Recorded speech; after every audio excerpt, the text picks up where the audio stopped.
All right, YouTube world. We're getting a lot of rain here, but the grass can use the water. It's refreshing. There's no better water than the rainwater. Check it out. See that?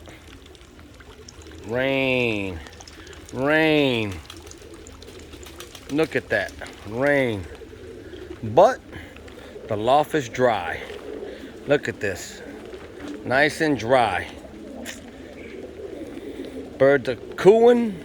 They're enjoying the rain. The raindrops keep falling on my coop. Oh man. Folks, if you're watching, this is what's going on at the Red Eye Loft. Rain. Rain, rain, rain. But it's nice and dry. See the droppings? This week I'll have to get on that. I'll have to clean that up.